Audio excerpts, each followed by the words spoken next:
Hello everyone and welcome back to another devlog of my game Project Giant Mech. It has been a month since the last devlog. I usually make devlog after 2 months, but this time it is a special occasion. Before I begin, I want to thank everyone that have subscribed to my channel. In the last devlog, I requested you guys to subscribe to my channel for helping me with the YouTube algorithm. And you all answered it by smashing the subscriber button and letting me know that the project and the channel is going the right way. I am very grateful for that.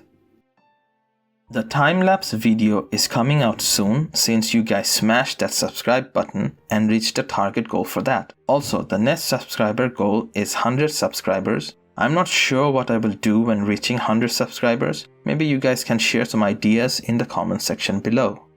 Also, I'm happy to say that now this project is 6 months old, meaning half a year went behind this project. This was one of the reasons why I wanted to make this devlog so early. For me, the 6th month of any project is a crucial point of that project's life because some of my projects have ended after 6 months of working on them due to lack of ideas, not organizing properly, the scope being too big, or lack of confidence in the project. But this project is going stronger as I speak because of the love and support you guys have shown.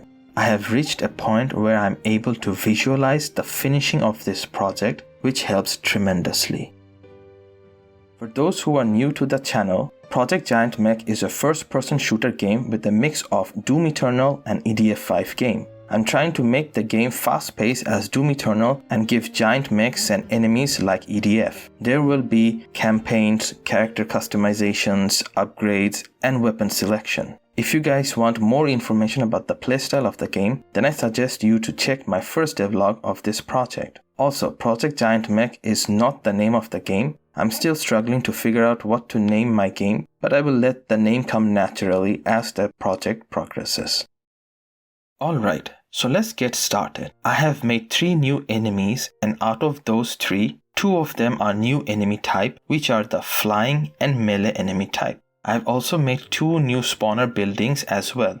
I would like to mention that while making these new models, I like to think about their sizes first before making them, so that the model scale looks good in the game and does not look out of place. The first enemy is the procedural enemy. So during modeling, I set up the dimension of the models like so. This way I know if I have reached the size limit of the model, and I find it very helpful. Just wanted to mention this because going forward you guys will see these kind of objects in my 3D models and it might raise questions, so answering them here. This new procedural enemy is probably going to replace the smaller procedural enemies. The reason for replacing the smaller ones is because the legs are too small for the smaller procedural enemies, so the player can barely see the legs there. But for this one, the player will be able to see the legs moving around.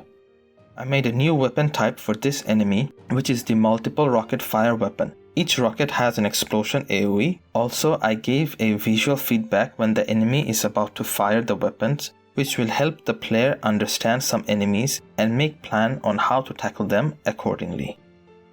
I have created a new spawning building for the new procedural enemy. In future, this spawning building will fly down from the sky. The circular part of the spawners are its engine, through which thruster will come out to slow down its descent.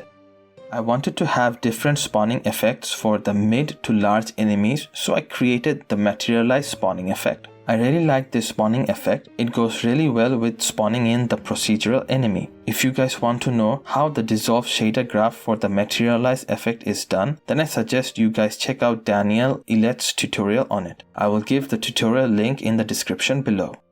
Unfortunately, these new features were giving me 10 kilobytes of garbage, which was not acceptable. Fortunately, after much optimization, these new features are giving 0 bytes with stable 60 and 120 FPS.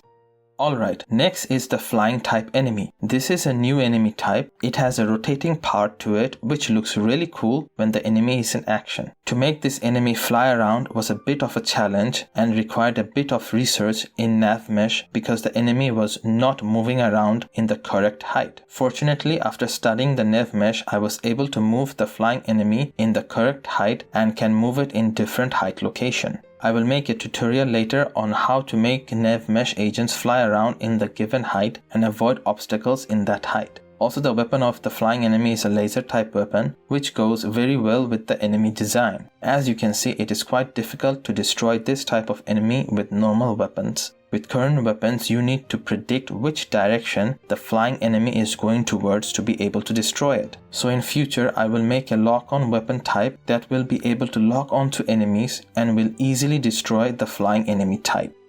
While working on the flying enemy AI logic, I noticed that I have made a mistake in the overall AI logic. The mistake was that the AI would move and fire at the same time, which I did not intend for originally. This logical mistake allowed the smaller enemies to move like a school of fish and made them look threatening when they are together. So instead of fixing this bug, I made it into a feature, and now there are two types of movement the enemy can do. After finding this mistake, I did a thorough review of the enemy logic and made further optimization to it.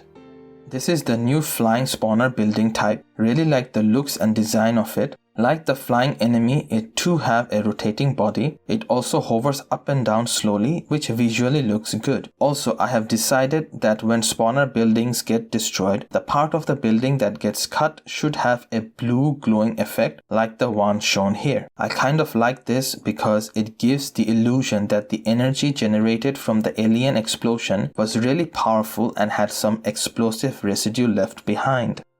Next is the melee type enemy. This too is a new type of enemy. For now, this enemy uses a spear-like weapon to hurt the player. In future, there might be many different type of melee weapons this enemy will be able to use.